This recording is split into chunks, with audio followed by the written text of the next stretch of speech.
Welcome dear rockers, कैसे हो आप सभी। तो आज की मूवी एक ऐसे गांव के बारे में है जहां कबड्डी खेलना बिल्कुल मना है दोस्तों। और अगर कोई भी इंसान वहां कबड्डी खेलता है तो बस उस इंसान की बड़ी बेरहमी से मौत हो जाती है और यही डर पूरे गांव में फैला हुआ है। पर इसके बावजूद जब एक लड़का कबड्डी खेलने जाता है तो उसके साथ कुछ ऐसा होता है ना जिसको देखकर आपके रोंगटे खड़े हो जाएंगे। और उसके साथ हुआ क्या दोस्तों, यही इस मूवी में देखा जाएगा, जिसका नाम ये रहा आपके सामने। तो कहानी की शुरुआत हमें 1990 के दौरान जापान में हो रहे वर्ल्ड कबड्डी चैंपियनशिप के बारे में दिखाया जाता है, जिसमें इंडिया की टीम भी पार्टिसिपेट की होती है। और यहाँ तक कि चैंपियनशिप में इंडियन टीम सभी दूसरी टीम्स को हराकर फाइनल के लिए सिलेक्ट हो जाती है। मगर फाइनल्स में इंडियन टीम्स का आखिरी मुकाबला पाकिस्तान से होने वाला होता है। साथ ही ये इंडियन टीम के लिए उनकी जिंदगी का सबसे बड़ा मैच था। और दोस्तों अब हम धरन नाम के एक आदमी को देखते हैं और ये इंडियन कबड्डी टीम का सीनियर कोच है। वहाँ धरन टीम लीडर रत्नम से कहते हैं कि आज के मैच में कित्तान नहीं खेलेगा। ये सुनकर रत्नम काफी शॉक हो जाता है। वो धरन से कहता है कि सर, कित्तान बहुत ही टैलेंटेड लड़का है और हमें कित्तान को मैच खेलने देना चाहिए। पर रत्नम के काफी कहने के बाद भी धरन कित्तान को खेलने से मना कर देता है। वहीं हम कित्तान को देखते हैं दोस्तों, और वो भी इंडियन कबड्डी टीम का प्लेयर है। कित्तान इस उम्मीद में बैठा होता है कि आज उसे मैच खेलने को मिलेगा, कल मिलेगा, परसों मिलेगा। मगर जब रत्नम के जरिए कित्तान को ये पता चलता है कि उसे मैच नहीं खिलाने वाले हैं तो ये जानकर बेचारा अंदर से काफी ज्यादा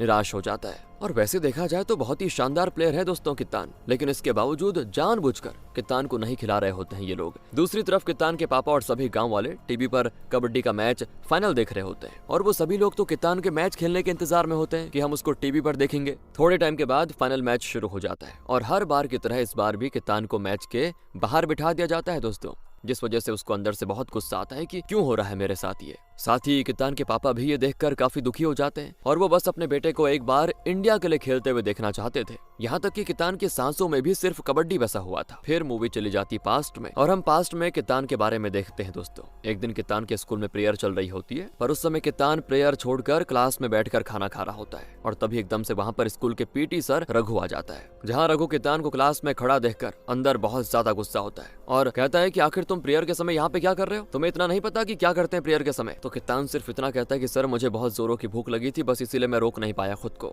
जिसके बाद रघु कहता है अब तुमसे बात नहीं होगी, जाओ अपनी माँ को बुला कर लेकर आओ। लेकिन कित्तान तो ये सुनकर बड़ा दुखी हो जाता है और फिर वो मम्मी को बुलाने की जगह स्कूल के ग्राउंड के चक्कर लगाने लग जाता है। असल में दोस्तों कित्तान के बचपन में ही उसकी मम्मी की डेथ हो गई थी और कभी भी कित्तान को अपनी माँ की याद आती है तो वो बस बहुत ही तेजी से भागता है। तो कित्तान को ऐसे भागता हुआ देखकर रघु कुछ समझ नहीं पाता कि ये क्या कर रहा है। काफी देर के बाद भी कित्तान रुकने का नाम नहीं लेता। उसी समय रघु कित्तान को रोकते हुए पूछता है कि आखिर तुम ऐसा भाग क्यों रहे हो, मैंने तुम्हें क्या कहा। तब कित्तान बताता है कि मुझे कबड्डी खेलना बहुत ही पसंद है सर, पर मुझे कोई भी कबड्डी नहीं खेलने देता और मैं कबड्डी के लिए अपनी जान भी दे सकता हूँ। तो उसकी बातों में रघु को एक अलग ही जोश दिख रहा था और रघु भी फिर कित्तान के जज्बे को देखकर बहुत खुश हो जाता है कि चलो कुछ करते हैं इसके लिए। वो कित्तान को टेस्ट करने के लिए एक मौका देता है। तो रघु स्कूल के प्लेयर्स के सामने कित्तान को रेड मारने के लिए कहता है और वहाँ जब कित्तान का वो गेम देखते हैं तो बड़े शॉक हो जाते हैं सभी, क्योंकि कित्तान सिर्फ 5 रेड के अंदर ही सभी प्लेयर्स को आउट कर देता है, जिस कारण सभी लोग हैरान कि ये तो बढ़िया खेलता है यार। और स्कूल छूटने के बाद रघु कित्तान को अपनी बाइक पर बैठा के लेके जा रहा होता है और रास्ते में रघु कहता है तुम बहुत ही अच्छे खिलाड़ी हो बेटा, मगर तुम अपने गांव की टीम के लिए कबड्डी क्यों नहीं खेलते हो। तब कित्तान बताता है कि सर, मेरे गांव की टीम का लीडर सुंदरम है और सुंदरम भी बहुत अच्छा कबड्डी प्लेयर है, पर वो मुझे अपनी टीम में लेने से मना कर देता है जब भी पूछूं उसको।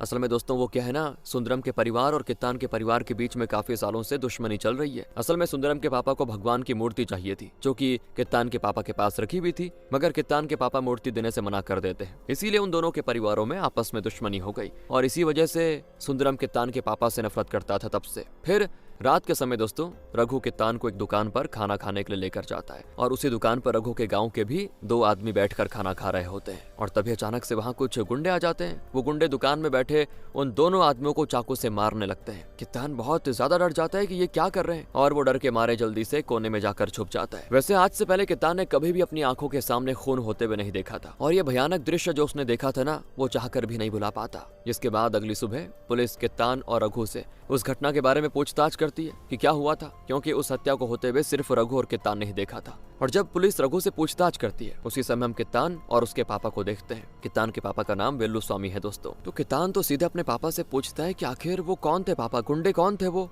तो वेलू स्वामी बताता है कि काफी सालों पहले हमारे जो गांव था उसके बीच में बहुत ही जातिवाद होता था और यहाँ तक कि ऊंच नीच की वजह से सभी लोग एक दूसरे से झगड़ते रहते थे। पर एक दिन हमारे गांव में पांडी राजा नाम का एक आदमी आता है और पांडी राजा कैसे भी गांव में से जातिवाद को खत्म करना चाहता था। इसलिए पांडी राजा सभी लोगों को समझाने लग जाता है कि जातिवाद में कुछ नहीं रखा है और हम सब एक समान है और एकता में ही सबकी भलाई है। तो दोस्तों, तब पांडी राजा की बातें सुनकर गांव के सभी लोग बड़े खुश हो गए और उस दिन से गांव में जातिवाद हमेशा हमेशा के लिए खत्म हो जाता है और सभी लोग एक दूसरे के साथ बड़े खुशी खुशी रहने लगते हैं। अब हम मुर्गन नाम के गुंडे को देखते हैं और ये मुर्गन रघु के गाँव का ही है। साथ ही ये गाँव में सभी लोगों को डराता है, इसलिए कोई भी इसके खिलाफ आवाज नहीं उठाता और जो भी हिम्मत करके मुर्गन के खिलाफ आवाज उठाता है ना, मुर्गन उसको जान से मार डाल देता है। इतना खतरनाक है ये। और अब ऐसे ही मुर्गन गांव के फिशिंग साइट पर भी कब्जा करना चाहता था, क्योंकि फिशिंग साइट पर कब्जा करने से उसको बहुत फायदा था। इसीलिए जब पंचायत मुर्गन को फिशिंग साइट का ओनर बना रही होती है, तभी वहाँ पर पांडी राजा आ जाता है और पांडी राजा इस चीज को लेकर मुर्गन के खिलाफ आवाज उठाता है अकेला। ये देखकर मुर्गन को आता है बड़ा गुस्सा कि कौन है ये।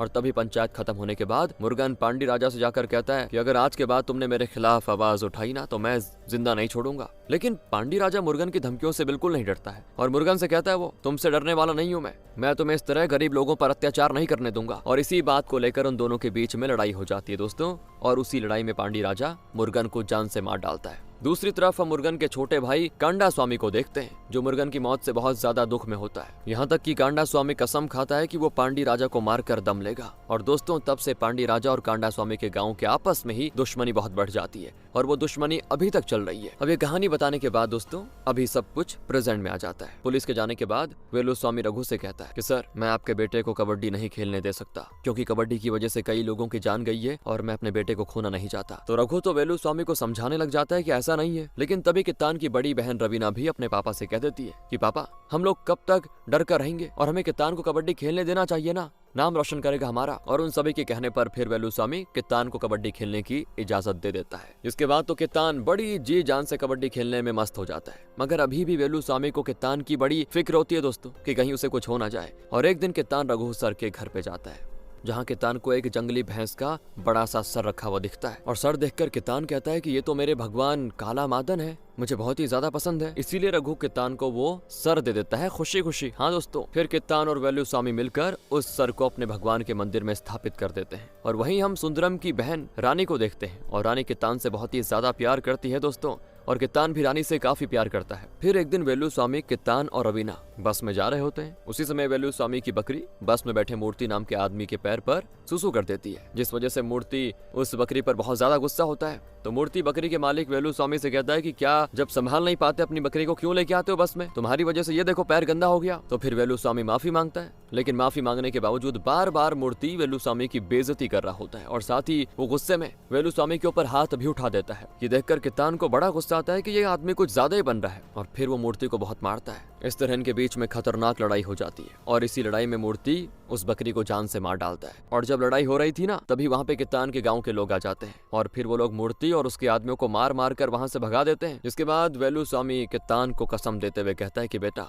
आज के बाद तुम कबड्डी कभी नहीं खेलोगे। तो वेलू स्वामी की बातें सुनकर कित्तान बड़ा निराश हो जाता है कि इसमें अब मेरी क्या गलती। लेकिन कित्तान अपने पापा की बात को टाल भी नहीं सकता दोस्तों। इसी वजह से कित्तान कबड्डी से हमेशा हमेशा के लिए अपना नाता तोड़ लेता है। मूवी आती है और प्रेजेंट में, जहां इंडिया और पाकिस्तान के बीच मैच चल रहा है और मैच में दोनों ही टीम एक दूसरे पर बड़ी भारी पड़ी हुई है। और जब रतिनम पाकिस्तान के सामने रेड मार रहा होता है ना, तभी पाकिस्तान के प्लेयर्स रतिनम को पकड़कर ग्राउंड के बाहर करने वाले होते हैं और करने से पहले रतिनम लाइन को छू लेता है। लेकिन लाइन छूने के बाद भी एम्पायर इंडिया को पॉइंट देने से मना कर देता है, जिस पर वहां धरन और सभी प्लेयर्स बड़े गुस्सा होते हैं कि ये क्या है, और सभी को लगता है कि एम्पायर जानबूझकर पाकिस्तान का साथ दे रहा है। और इसी बात को लेकर उन लोगों में बहस हो जाती है और मैच के बीच में ही रोकना पड़ जाता है उसको, ऐसी सिचुएशन हो जाती है। तब हम इंडियन टीम के कोच धरन को देखते हैं और धरन सभी प्लेयर से कह रहा होता है कि आखिर तुम लोग किस तरह खेल रहे थे, हमें मैच जीतना है तो और भी अच्छा खेलना होगा। और वहां रतिनम धरन से कहता है कि सर, हमें वापस से रिमैच करना होगा। ये सुनते ही धरन रतिनम पे गुस्सा हो जाता है, क्योंकि पाकिस्तान के साथ रिमैच करना उन्हें महंगा भी पड़ सकता है। मजाक बात नहीं है पाकिस्तान से दोबारा खेलना, ऐसा धरन को लगता है। और जब वो लोग आपस में बात कर रहे होते हैं, इतने में कित्तान वॉशरूम की तरफ जाने लग जाता है और कित्तान को वहां से जाता देख धरन कित्तान को बड़े गुस्से में कहता है कि तुम आराम से वॉशरूम जाओ, वैसे भी तुम वही करने आए हो यहाँ पे। बेचारा कित्तान दोस्तों ताने सुन सुनकर बड़ा दुखी हो चुका था। फिर मूवी वापस से पास्ट में जाती है और जब कित्तान खेतों में काम कर रहा होता है ना एक दिन, तभी वहाँ पर रानी आकर कित्तान से कहती है, आखिर तुम्हें कबड्डी छोड़ा क्यों तुमने, क्या तुम अपने सपने के बिना जी सकते हो। तो कित्तान उसे गुस्से में कहता है कि अरे तुम होती कौन हो मुझे बोलने वाली, और आज के बाद प्लीज मुझसे मिलने कभी मत आना। तो रानी कहती है मैं तुमसे प्यार करती हूँ और तुमसे शादी करूंगी। लेकिन कित्तान ये बात जानता था कि रानी उससे साल में काफी बड़ी है और साथ ही कोई भी उनके रिश्ते को स्वीकार नहीं करेगा। पर रानी को दुनिया वालों की परवाह नहीं थी। यहाँ तक कि रानी कित्तान को बता देती है कि तुम्हारी बहन भी एक लड़के से प्यार करती थी। तो सुनकर कित्तान बड़ा दंग रह जाता है, पर अभी भी कित्तान प्यार करने से मना कर देता है रानी को। तो वो भी उसको मनाने के लिए जानबूझकर उसके पास जाती रहती है। उसी समय दोस्तों कुछ बच्चे रानी और कित्तान को एक साथ देख लेते हैं और वो बच्चे सुंदरम को जाकर रानी और कित्तान के बारे में सब कुछ बता देते हैं। जहाँ फिर क्या होना था, सुंदरम उनकी बातें सुनने के बाद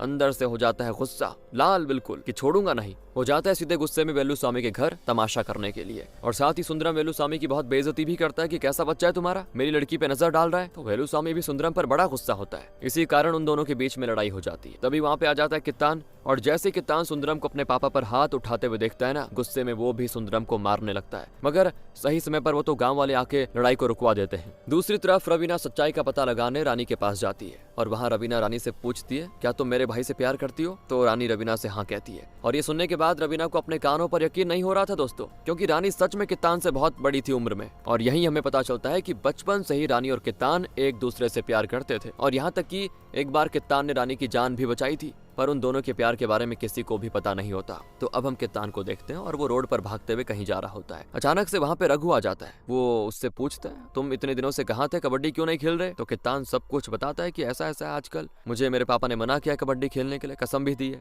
तो रघु बड़ा हैरान होता है। वो कहता है कि देखो तुम बहुत ही टैलेंटेड हो, तुम्हें अपने अंदर के टैलेंट को बाहर निकालना होगा, दुनिया को दिखाना होगा, तुम्हें खुद की कोई कबड्डी टीम बनानी होगी। लेकिन दोस्तों कित्तान कर भी क्या सकता था, उसके पापा की वजह से वो कुछ कर नहीं पा रहा था। और जब रघु और कित्तान उसी रास्ते से जा रहे होते हैं उसी समय वहाँ पे मूर्ति अपने आदमियों के साथ आ जाता है। कित्तान को देखकर तो वो मूर्ति पहले बहुत गुस्सा होता है, क्योंकि उस दिन की अभी तक उसके दिमाग में बात चल रही थी। वो फिर क्या था, मूर्ति और उसके आदमी मिलकर कित्तान को मारने लगते हैं, जिसपे रघु मूर्ति को रोकने की कोशिश में लगा होता है। लेकिन मूर्ति तो कित्तान के साथ साथ रघु को भी बहुत मारता है। और ये देखकर सच में दोस्तों कित्तान खुद को रोक नहीं पाता और उन सभी गुंडों की ऐसी धुलाई करता है कि क्या बोलो। और लड़ाई के समय कित्तान के गाँव वाले भी आकर मूर्ति और उसके गुंडों को मारकर वहां से भगा देते हैं। जिसके बाद रघु कित्तान के साथ वेलुस्वामी को मनाने के लिए जाता है। यहाँ वेलुस्वामी रघु को अपनी कहानी बताता है कि मुझे भी कबड्डी खेलना बहुत ही पसंद था और मेरे गाँव में एक आदमी बहुत बढ़िया कबड्डी खेलता था। और दोस्तों वेलुस्वामी भी एक टाइम उस आदमी की तरह बहुत बड़ा कबड्डी प्लेयर बनना चाहता था, लेकिन उस आदमी को यह बात नहीं पता थी कि उसका कबड्डी खेलना उसकी मौत का कारण बन जाएगा। और एक दिन गांव वालों को उस आदमी की लाश समंदर में गिरी भी मिली। पता नहीं किसने उसको मारकर समंदर में फेंक दिया था, जिसको देखकर वेलुस्वामी बहुत घबरा गया उस समय। और उस दिन से उसने डिसीजन लिया कि वो कभी भी कबड्डी नहीं खेलेगा, हमेशा हमेशा के लिए छोड़ देगा। इसीलिए वो अपने बेटे को भी इससे दूर रखना चाहता है। अब रघु वेलुस्वामी को बहुत समझाने लग जाता है कि देखो अब टाइम बदल रहा है, ये हमारे देश का नाम रोशन कर सकता है, आप प्लीज अलाउ करिए अपने बेटे को कबड्डी खेलने के लिए। तो कित्तान भी अपने पिता से वादा करता है कि पापा आज के बाद मैं किसी भी हाल में कभी लड़ाई नहीं करूंगा, बस आप मुझे कबड्डी खेलने दीजिए। और फिर आखिर में वेलुस्वामी को भी कित्तान की जिद के आगे झुकना पड़ जाता है और साथ ही वेलुस्वामी फैसला करता है कि वो अपने बेटे के आगे बढ़ने में जरूर मदद करेगा। और जब उनके गाँव में कबड्डी मैच हो रहा होता है तो वेलुस्वामी भी कित्तान की टीम का नाम उस कबड्डी मैच में लिखवा देता है। दोस्तों थोड़े टाइम के बाद शुरू हो जाता है मैच और कित्तान को खेलते देखकर सभी लोग बहुत ही शॉक हो जाते हैं, क्योंकि आज से पहले उन्होंने इतना अच्छा खेलते हुए किसी को देखा ही नहीं था। और कित्तान भी दोस्तों अपने गेम से सभी लोगों का दिल जीत रहा होता है। यहाँ तक कि रानी भी कित्तान का गेम देखने के लिए आई होती है। पर जैसे ये बात सुंदरम को पता चलती है, सुंदरम जबरदस्ती रानी को अपने साथ लेकर चला जाता है। दूसरी तरफ कित्तान बहुत बेहतरीन तरीके से मैच जीत लेता है और सभी लोग कित्तान की बहुत बढ़िया तारीफ करते हैं। और फिर कित्तान के गाँव वाले भी कित्तान को अपने गाँव की टीम की तरफ से खिलाने का फैसला करते हैं और कित्तान फिर अपने गाँव के लिए कबड्डी खेलने लग जाता है। लेकिन वहीं वो सुंदरम दोस्तों, उसको कित्तान बिल्कुल पसंद नहीं था और सुंदरम कित्तान को गांव की टीम में खेलने नहीं देना चाहता था। मगर सुंदरम तो चाहकर भी कित्तान का कुछ नहीं बिगाड़ सकता है और फिर धीरे धीरे कित्तान गांव का सबसे बड़ा प्लेयर बन जाता है। और ये सब कुछ कित्तान ने अपनी मेहनत से हासिल किया था, ऐसे नहीं कि एक दिन में मिल गया। जिसके बाद एक दिन पांडी राजा अपने आदमियों के साथ कार में जा रहा होता है, पर रास्ते में कांडा स्वामी के आदमी पांडी राजा की कार पे हमला कर देते हैं, जिस वजह से पांडी राजा की कार का बैलेंस बिगड़ जाता है और कार सीधे ब्रिज से नीचे गिर जाती है। इस हमले में पांडी राजा बहुत ज्यादा घायल हो जाता है। थोड़े टाइम के बाद कांडा स्वामी अपने आदमियों के साथ आता है। कांडा स्वामी के आदमी कांडा स्वामी को बताते हैं कि पांडी राजा की मौत हो गई है और हमने उसको जान से मार दिया। तो ये सुनकर कांडा स्वामी अंदर से बहुत ज्यादा खुश होता है। और दोस्तों उस रात गाँव में मेला लगा होता है, साथ ही मेले में बहुत बड़ा कबड्डी मैच होने वाला था और उस मैच का शुभारंभ पांडी राजा के हाथों से होने वाला था। पर अभी तक किसी को नहीं पता कि पांडी राजा का एक्सीडेंट हो चुका है। और जैसे वेलुस्वामी को पांडी राजा की मौत की खबर पता चलती है, तो वो जल्दी से कित्तान को अपने साथ घर लेकर जाने लग जाता है, क्योंकि वेलुस्वामी जानता था कि पांडी राजा की मौत की खबर से गांव में दंगे फसाद हो सकते हैं और इसी डर से वेलुस्वामी कित्तान को अपने साथ लेके जा रहा होता है। दूसरी तरफ दोस्तों पांडी राजा के लोगों को भी पांडी राजा के एक्सीडेंट के बारे में पता चल जाता है, जिसको सुनकर पांडी राजा के लोग हर जगह बस तोड़फोड़ मचाने लगते हैं। साथ ही पुलिस तो उन लोगों को शांत करने की कोशिश में होती है। तब हम कित्तान और वेलुस्वामी को देखते हैं, दोनों अपने घर जा रहे होते हैं, पर तभी रास्ते में उनकी मुलाकात मूर्ति से होती है और मूर्ति अपने आदमियों के साथ कित्तान और वेलुस्वामी पे सीधा हमला कर देता है। उन सभी के बीच में बहुत भयंकर लड़ाई होती है, जहाँ लड़ाई में मूर्ति के आदमी कित्तान को बहुत मारते हैं, यहाँ तक कि वो लोग कित्तान का एक हाथ भी तोड़ देते हैं और हाथ टूटने की वजह से बहुत जोरों से चिल्लाता है बेचारा। फिर उसके चिल्लाने की आवाज को सुनकर वहाँ गाँव के सभी लोग आ जाते हैं और गाँव वालों को देखते ही मूर्ति अपने आदमियों के साथ वहाँ से भाग जाता है। वेलुस्वामी अपने बेटे की ऐसी हालत देखकर बहुत ज्यादा दुखी होता है। उस दिन से वेलुस्वामी का भगवान पर से भरोसा उठ जाता है दोस्तों, और वो उस जगह पे जाकर उस सर को ले जाकर तालाब में फेंक देता है। और हाथ टूटने के बाद कित्तान का सपना तो अब पूरी तरह से टूट ही गया है। जिसके बाद कित्तान रघु से कहता है कि सर मुझे मूर्ति का पता चाहिए, क्योंकि मैं उसको अब छोड़ने नहीं वाला। और इस काम में दोस्तों कित्तान के गांव वाले भी उसके साथ खड़े हो जाते हैं कि हम भी तुम्हारे साथ हैं। लेकिन उधर रघु कित्तान को समझाने की बहुत कोशिश करता है कि देखो मारपीट से कुछ नहीं होने वाला, और अगर आज तुम मारोगे तो कल वो वापस तुम पे हमला करेगा, इसीलिए तुम्हें यह सब भूलकर अपने गेम पे ध्यान देना होगा। और हाथ टूटने के बावजूद कित्तान के अंदर का जोश अभी तक खत्म नहीं हुआ था दोस्तों। कित्तान वापस से कबड्डी खेलने का फैसला करता है और अब वेलुस्वामी भी ठान लेता है कि वो अपने बेटे को एक बहुत ही बड़ा कबड्डी प्लेयर बनाकर ही रहेगा, चाहे कोई भी अड़चन सामने आ जाए, देख लेंगे। रात के समय रघु के गांव में एक बहुत ही बड़ा कबड्डी टूर्नामेंट होता है और रघु कित्तान की टीम की भी उस टूर्नामेंट में एंट्री करवा देता है। दोस्तों वहां पर कित्तान की टीम का मैच कांडा स्वामी की टीम के साथ लग जाता है और यहाँ तक कि कांडा स्वामी खुद वो मैच देखने आया होता है, क्योंकि उसको कबड्डी बहुत पसंद था। लेकिन कांडा स्वामी के प्लेयर्स कित्तान की टीम के साथ मैच खेलने से कर देते हैं मना, क्योंकि उन लोगों को कित्तान की टीम बहुत ही कमजोर लग रही थी। तो ये बात कांडा स्वामी को पता चलती है और वो अपने प्लेयर से कहता है कि अगर तुम लोग ये मैच नहीं खेलोगे तो सभी को लगेगा कि हमारी टीम डर गई है, तुम्हें खेलना होगा। तो फिर ये लोग तैयार हो जाते हैं और तब कित्तान भी अपने टूटे हुए हाथ के साथ मैदान में उतर जाता है और सभी लोगों को लग रहा था कि कांडा स्वामी की टीम कित्तान की टीम को बड़ी आसानी से हरा देगी। मगर दोस्तों जैसे ही खेल शुरू होता है ना, कित्तान बहुत ही शानदार तरीके से रेड मारकर सभी प्लेयर्स को आउट करने लगता है, जिसको देखकर तो कांडा स्वामी खुद हैरान। और दोनों ही टीम बहुत ही अच्छी तरह गेम खेल रही होती है, मतलब फुल कंपटीशन, जहां आखिर में कित्तान की टीम को जीतने के लिए 3 पॉइंट्स चाहिए थे और अपनी टीम की तरफ से कित्तान रेड मारने जाता है और सामने प्लेयर्स भी कित्तान को पकड़ लेते हैं, पर कित्तान कैसे भी उन प्लेयर्स के हाथों से निकलकर 3 पॉइंट्स ले लेता है दोस्तों, और इस तरह कित्तान की टीम बड़ी आसानी से मैच जीत जाती है। फिर कित्तान की जीत पर कांडा स्वामी भी बहुत ज्यादा खुश हो जाता है और कांडा स्वामी को कित्तान के अंदर एक दमदार खिलाड़ी की छवि दिखाई देती है, इसीलिए कांडा स्वामी कित्तान को अपनी टीम में खिलाने का फैसला करता है। साथ ही कांडा स्वामी जीत की खुशी में कित्तान को इनाम भी देता है। फिर थोड़े टाइम के बाद रघु वेलुस्वामी से आकर कहता है कि कांडा स्वामी आपके बेटे को अपनी टीम में खड़ा करना चाहते हैं और उनकी टीम में होने से आपका बेटा बहुत आगे बढ़ जाएगा जल्दी। तो वेलुस्वामी काफी सोच में पड़ जाता है, क्योंकि कित्तान का कांडा स्वामी के साथ रहना खतरों से खाली नहीं है, क्योंकि आए दिन कांडा स्वामी और पांडी राजा के गैंग में आपस में लड़ाई झगड़ा होता रहता है, जिसमें काफी सारे लोगों की जान भी जाती है। और गाँव वाले भी वेलुस्वामी से कहते हैं कि तुम्हें कित्तान को कांडा स्वामी के पास नहीं भेजना चाहिए, और वैसे भी कांडा स्वामी दूसरे गाँव का आदमी है। इसी वजह से वेलुस्वामी को अपने बेटे की बड़ी चिंता होती है। जिसके बाद अगले दिन वेलुस्वामी और कित्तान कांडा स्वामी से मिलने जाते हैं। वेलुस्वामी कांडा स्वामी से कहता है कि देखो मैं जानता हूँ आप मेरे बेटे को अपनी टीम में खिलाना चाहते हैं, पर मुझे इस बात का डर है कि कहीं मेरे बेटे को कुछ हो ना जाए। तो कांडा स्वामी वादा करता है वेलुस्वामी से कि मेरे रहते तुम्हारे बेटे को कोई टच भी नहीं करेगा और मेरे लिए अपने प्लेयर्स से बढ़कर कुछ भी नहीं है। कांडा स्वामी की बातें सुनने के बाद वेलुस्वामी को सुकून मिलता है कि चलो श्योरिटी तो मिल चुकी है। दूसरी तरफ जब कांडा स्वामी को यह बात पता चलती है कि मूर्ति ने कित्तान का हाथ तोड़ा था, तो कांडा स्वामी मूर्ति पर बहुत गुस्सा हो जाता है। वो मूर्ति को आखिरी वार्निंग देते हुए कहता है कि अगर आज के बाद तुमने कित्तान के ऊपर हाथ उठाया या नजर भी रखी तो फिर मुझसे बुरा कोई नहीं होगा। मूर्ति भी बहुत ज्यादा डर जाता है ये सुनकर। अब कित्तान कांडा स्वामी की टीम की तरफ से खेलने में लगा होता है। धीरे धीरे करके कित्तान का हाथ भी ठीक हो जाता है, सब ठीक हो जाता है और समय के साथ साथ कित्तान का गेम बहुत ही अच्छे से निखर कर आता है, यहाँ तक कि दूर दूर तक कित्तान के चर्चे होते रहते हैं। अब एक दिन दोस्तों हम पांडी राजा को देखते हैं और यहाँ हमें पता चलता है कि उस दिन एक्सीडेंट के बाद पांडी राजा की जान बच गई थी और डॉक्टर्स के इलाज के बाद पांडी राजा वापस से चलने फिरने लग जाता है। पर अभी भी पांडी राजा अपने बदले के लिए बिल्कुल जल रहा था। तब एक रात कांडा स्वामी अपने प्लेयर्स के साथ बैठकर खाना खा रहा होता है और साथ ही कित्तान भी कांडा स्वामी के साथ बैठकर खाना खा रहा था। तो जैसे ही कांडा स्वामी हाथ धोने के लिए अपने घर में जाता है, तभी अचानक से कांडा स्वामी के घर पर बहुत ही बड़ा बॉम्ब ब्लास्ट होता है। और दोस्तों ये बॉम्ब ब्लास्ट पांडी राजा के आदमियों ने ही करवाया था। बॉम्ब ब्लास्ट होते देख सभी प्लेयर्स डर के मारे यहाँ वहाँ भागने लगते हैं और कित्तान भी अपनी जान बचाने के लिए एक जगह पे छुप जाता है। इतने में पांडी राजा के आदमी वहाँ पे आके सभी लोगों को मारने लगते हैं। और जब वो लोग कांडा स्वामी को मारने जाते हैं, उसी समय कांडा स्वामी उन लोगों पर फायरिंग शुरू कर देता है, जिससे डर के मारे पांडी राजा के आदमी तुरंत वहां से भाग जाते हैं। लेकिन इस हमले से होता यह है कि कांडा स्वामी के कुछ निर्दोष प्लेयर्स भी मारे जाते हैं और ये सब देखकर उसे बहुत दुख होता है कि मेरी गलती की वजह से सब मारे गए। फिर वो सोच में पड़ जाता है कि आखिर किसने पांडी राजा को हमारे बारे में बताया होगा। तो तब एक आदमी कांडा स्वामी से आकर कहता है कि जरूर कित्तान ने ही पांडी राजा को हमारे बारे में बताया होगा, क्योंकि कित्तान खुद भी पांडी राजा के गांव का ही आदमी है। मगर कांडा स्वामी उसकी बात मानने के लिए बिल्कुल तैयार नहीं होता कि नहीं, कित्तान ऐसा नहीं कर सकता। और वहाँ कांडा स्वामी कित्तान से कह देता है कि तुम एक काम करो,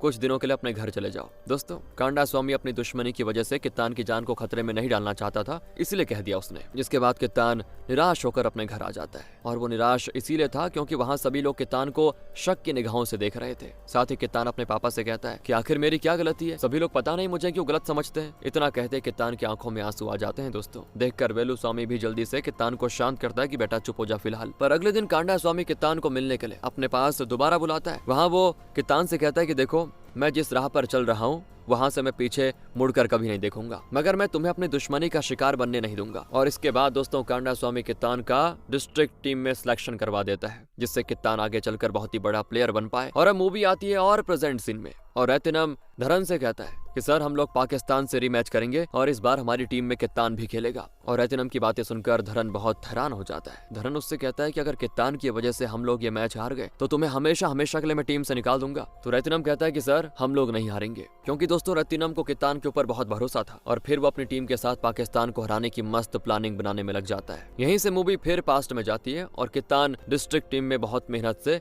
बढ़िया खेल रहा होता है। और जब एक दिन वो खाना खा रहा होता है तो उसी समय कित्तान का एक लड़के के साथ झगड़ा हो जाता है। असल में वो लड़का कित्तान को बार बार ताने दे रहा होता है कि तुम बड़े लोगों के तलवे चाट कर यहाँ पे आए हो, वरना तुम्हारी कोई औकात नहीं थी यहाँ पे आने की। और इसी वजह से गुस्से में कित्तान ने उस प्लेयर को मार दिया था, मतलब जान से नहीं मारा, वैसे मार दिया था। और कित्तान को ये बात जरा सी भी बर्दाश्त नहीं थी कि कोई उसके गेम पर सवाल उठाए, जिस पर कित्तान के कोच उसको कहता है कि देखो बेटा, अपने गुस्से को सही जगह पे इस्तेमाल करना सीखो, वरना तुम अपने इरादे से भटक जाओगे। तब अगले दिन तमिलनाडु टीम के लिए सिलेक्शन मैच होने वाला होता है और मैच से पहले रात में कित्तान बहुत ही मेहनत से मस्त तैयारी कर रहा होता है। तभी कोच कित्तान को आकर बताता है कि तमिलनाडु के प्लेयर्स का सिलेक्शन लिस्ट आ चुका है और उस लिस्ट में तुम्हारा नाम है और कल बस तुम सिर्फ नाम के लिए मैच खेलोगे। ये सुनते ही कित्तान बहुत निराश होता है। साथ ही वो अपने पापा को कॉल पर ये बातें बता देता है। वेलुस्वामी कहता है कि बेटा तुम हार मत मानो, भगवान सब कुछ ठीक कर देगा। अगले दिन वेलुस्वामी कित्तान के लिए भगवान से प्रार्थना कर रहा होता है खुद। और दूसरी तरफ मैच में कित्तान भी बहुत बढ़िया खेल रहा होता है। वहीं पर कांडीपन नाम का एक सिलेक्टर की नजर कित्तान के ऊपर पड़ जाती है और कांडीपन को कित्तान का गेम बहुत ही बढ़िया भा जाता है। सामने वाली टीम में काफी बड़े प्लेयर्स होने के बावजूद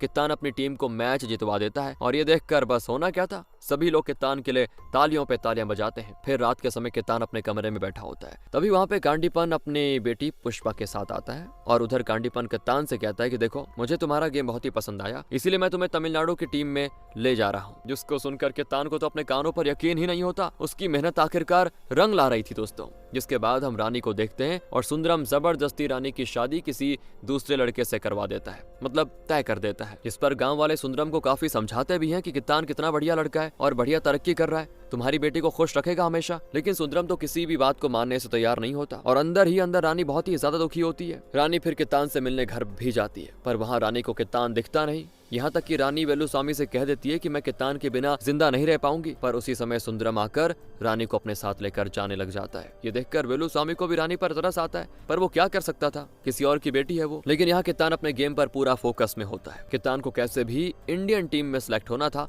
पर इसी के साथ कित्तान को रानी की बहुत याद आ रही थी और वो अपने बचपन का प्यार भुला नहीं पाता। कुछ दिनों के बाद रानी की शादी हो रही होती है और शादी में आशीर्वाद देने के लिए पांडी राजा भी आया होता है। जहाँ सुंदरम की बीवी पांडी राजा से कहती है कि साहब जी, सुंदरम जबरदस्ती रानी की शादी दूसरे लड़के के साथ करवा रहा है और असल में रानी कित्तान से प्यार करती है। सुनकर पांडी राजा सुंदरम पर काफी गुस्सा हो जाता है और तभी पांडी राजा रानी की शादी रोक देता है, जिस वजह से रानी के अंदर जो खुशी की लहर दौड़ती है ना, क्या बताएं। यहाँ तक कि पांडी राजा सुंदरम को चेतावनी भी देता है कि अगर आज के बाद तुमने रानी की जबरदस्ती किसी के साथ शादी तय करी तो फिर देखना। और पांडी राजा को भी कित्तान का गेम बहुत ही पसंद होता है और कित्तान की वजह से ही आज उनका गांव का नाम रोशन हो रहा है। तो अगले दिन कांडीपन यहाँ कित्तान को अपने पास बुलाकर कहता है कि बेटा, इंडियन टीम में तुम्हारा सिलेक्शन नहीं हुआ है, उसके लिए दुख है हमें, लेकिन तुम अपनी प्रैक्टिस कम मत करना, अगली बार जरूर तुम्हारा सिलेक्शन होगा। कित्तान बहुत दुखी होता है, वो अपनी किस्मत को कोसता है कि यार, क्योंकि हर कदम पर कित्तान को सिर्फ ठोकर ही मिली थी और इसी वजह से कित्तान दुखी होकर वहां से चला जाता है। कित्तान को दुखी देखकर कांडीपन और पुष्पा भी काफी निराश हो जाते हैं। वहाँ पुष्पा अपने पापा से कहती है आखिर कित्तान को टीम में क्यों नहीं लिया गया पापा। तो वो पुष्पा से कहते हैं कि इंडियन टीम में हर स्टेट से सिर्फ एक ही प्लेयर सिलेक्ट हो सकता है और तमिलनाडु से रत्नम को सिलेक्ट किया गया है। पर पुष्पा अपने पापा से कहती है कि आपको कैसे भी कित्तान को इंडियन टीम में सिलेक्ट करवाना ही था पापा। तो कांडीपन भी ठान लेता है कि वो कित्तान को अब टीम में सिलेक्ट करवा कर ही रहेगा भारतीय टीम में। फिर हम पांडी राजा को देखते हैं और पांडी राजा एक दादाजी से मिलने उनके घर पर आया होता है। असल में उस दादाजी की तबीयत बहुत ही खराब थी और इसीलिए पांडी राजा उससे मिलने के लिए आया हुआ है। पर वहाँ कांडा स्वामी के आदमी पांडी राजा पर हमला कर देते हैं और ये सब कुछ कांडा स्वामी की चाल होती है दोस्तों। जिसके बाद कांडा स्वामी के आदमी पांडी राजा को मारने में लगे होते हैं और पांडी राजा भी उन लोगों से लड़ रहा होता है, लेकिन आखिर में वो लोग पांडी राजा को जान से मार डालते हैं और पांडी राजा के आदमियों के आने से पहले ही कांडा स्वामी के लोग वहां से भाग जाते हैं और वहां पांडी राजा को मरा हुआ देखकर सभी लोग बहुत ज्यादा रोते हैं। दूसरी तरफ कित्तान सब कुछ छोड़ छाड़ कर अपने घर वापस आ चुका था। वहां वेलुस्वामी कित्तान से पूछते हैं कि आखिर तुम घर वापस क्यों आ गए। तो कित्तान बड़े गुस्से में कहता है कि क्या करता, भारतीय टीम में सिलेक्शन नहीं हुआ और मैं अब से कबड्डी खेलूंगा ही नहीं। कित्तान के अंदर बहुत ही नाराजगी लग रही थी। गाँव में सभी को पांडी राजा की मौत की खबर पता चलती है, जिस वजह से गाँव में हर जगह दंगे फसाद हो जाते हैं और यहाँ तक कि पुलिस भी लोगों को शांत नहीं कर पा रही थी। और तभी रानी भागते भागते कित्तान के घर पर आती है। वहाँ रानी वेलुस्वामी को गांव में हो रहे दंगे फसाद के बारे में बताती है। ये सुनने के बाद वेलुस्वामी अंदर से और घबरा जाता है कि अब क्या करे। वो कित्तान और रवीना से कहता है कि देखो बेटा, हमें ये गांव छोड़कर जाना होगा अभी के अभी। लेकिन कित्तान अपने गांव छोड़ने के लिए बिल्कुल तैयार नहीं होता। इतने में कित्तान को पुष्पा का कॉल आता है और कॉल पर पुष्पा कहती है कि तुम्हारा इंडियन टीम में सिलेक्शन हो चुका है। बस दोस्तों, कित्तान की खुशी तो नेक्स्ट लेवल और साथ ही पुष्पा कित्तान को बड़ी जल्दी वापस आने के लिए कह देती है। मगर अब ऐसी हालत में गाँव से निकलना तो मुश्किल था और कित्तान का सही समय पर पहुंचना भी बहुत जरूरी था। तो वेलुस्वामी खुद की और कित्तान की सुरक्षा के लिए अपने पास एक चाकू रख लेता है और जाने से पहले रानी भी कित्तान से कहती है कि तुम इंडिया के लिए जरूर जीतोगे और वहां जाकर मुझे भूल मत जाना। पर इतना कहने के बाद रानी कित्तान को किस कर लेती है। फिर कित्तान और वेलुस्वामी कैसे भी गांव के बाहर जाने ही लगते हैं। दूसरी तरफ पुलिस को यह पता चल जाता है कि कांडा स्वामी ने ही पांडी राजा का खून किया और जब पुलिस कांडा स्वामी को पकड़ने जाती है तो कांडा स्वामी उन पे फायरिंग करने लग जाता है और इसी फायरिंग में पुलिस के हाथों कांडा स्वामी की मौत हो जाती है। और रास्ते में जाते समय वेलुस्वामी और कित्तान को अपने सामने पुलिस ऑफिसर्स खड़े दिखाई देते हैं, जहाँ पुलिस वेलुस्वामी से पूछती है कि आखिर तुम कहाँ जा रहे हो रे। तो वेलुस्वामी पुलिस से झूठ कहता है कि मैं अपने बेटे को पढ़ाई के लिए शहर छोड़ने जा रहा हूँ। पर पुलिस को वेलुस्वामी के ऊपर शक हो जाता है। इसके बाद उनकी चेकिंग की जाती है और चेकिंग करने पर उन्हें वेलुस्वामी के पास एक चाकू रखा हुआ मिलता है। पुलिस फिर वेलुस्वामी के खिलाफ गलतफहमी पाल लेती है और तभी पुलिस गुस्से में वेलुस्वामी को धक्का मार देती है दोस्तों, जिस वजह से कित्तान पुलिस पर बड़ा गुस्सा होता है और गुस्से में कित्तान पुलिस पर हाथ उठाने ही लग जाता है। लेकिन वहाँ पुलिस कित्तान को पकड़कर बहुत ज्यादा मार देती है। अब वेलुस्वामी पुलिस से हाथ जोड़कर कित्तान की गलती के लिए माफी मांगता है खुद। साथ ही पुलिस वालों से कहता है कि सर, मेरा बेटा कोई मुजरिम नहीं है, मेरा बेटा इंडियन कबड्डी टीम में सिलेक्ट हो गया है और मैंने बस वो चाकू हमारी सेफ्टी के लिए रखा हुआ था। जिस पर पुलिस ऑफिसर्स को वेलुस्वामी की बातों पर यकीन हो जाता है और फिर वो लोग उनको जाने देते हैं। मूवी आती है दोस्तों प्रेजेंट में और रत्नम अपने रिस्क पर कित्तान को टीम में शामिल कर लेता है और इंडियन टीम को कैसे भी करके ये मैच पाकिस्तान से जीतना ही था। और थोड़े टाइम के बाद दोस्तों मैच होता है शुरू, जहां कित्तान को खेलते देख वेलुस्वामी और सभी गांव वाले बहुत ही ज्यादा खुश। और मैच की शुरुआत में कित्तान कुछ ज्यादा अच्छा नहीं खेल पा रहा था और काफी बार पाकिस्तानी प्लेयर से मात खा लेता है, जिस वजह से धरन को भी अब कित्तान के ऊपर बड़ा गुस्सा आता है कि ढंग से क्यों नहीं खेल रहा। लेकिन धीरे धीरे इंडियन टीम्स भी काफी पॉइंट्स जीतने लगती है और तभी पाकिस्तान का एक प्लेयर रेड मारता है। तो जैसे रत्नम और कित्तान उस प्लेयर को पकड़ने जाते हैं वैसे ही वो प्लेयर उन दोनों को आउट कर देता है, जिसको देखकर सभी निराश। फिर इंडियन टीम का एक प्लेयर रेड में पाकिस्तान के एक प्लेयर को कर देता है आउट, जिससे कित्तान वापस मैच में आ जाता है। और अब इंडियन टीम को पाकिस्तान से जीतने के लिए 3 पॉइंट्स चाहिए होते हैं और ये इंडियन टीम का आखिरी रेड है दोस्तों। उसी समय रेड पर कित्तान जाता है और कित्तान को कैसे भी करके 3 पॉइंट्स चाहिए थे। वहां कित्तान पाकिस्तान के 3 प्लेयर्स को छूकर लाइन की तरफ भागने आता है, पर इतने में पाकिस्तान के प्लेयर कित्तान को पकड़ लेते हैं। मगर इसके बावजूद कित्तान अपनी जी जान लगाकर लाइन को छू लेता है और आखिरकार इंडिया वर्ल्ड कबड्डी चैंपियनशिप जीत लेती है और सभी लोग इंडिया की जीत पर बहुत ही ज्यादा खुश हो जाते हैं। यहाँ तक कि वेलुस्वामी और सभी गांव वाले खुशी से नाचने भी लग जाते हैं और सुंदरम भी वेलुस्वामी को गले लगाकर नाच रहा होता है, क्योंकि कित्तान ने आज उनके गांव का नाम रोशन कर दिया है दोस्तों। और इतनी बड़ी मुसीबत को झेलने के बाद आखिर में कित्तान ने अपना और अपने गाँव का सपना पूरा कर दिया और इसी के साथ ये कहानी यहाँ पे खत्म होती है। बाकी आप बताइए आपको स्टोरी कैसे लगी, मजा आया हो तो लाइक करें, चैनल को सब्सक्राइब, ध्यान रखिए अपना and finally thanks for watching.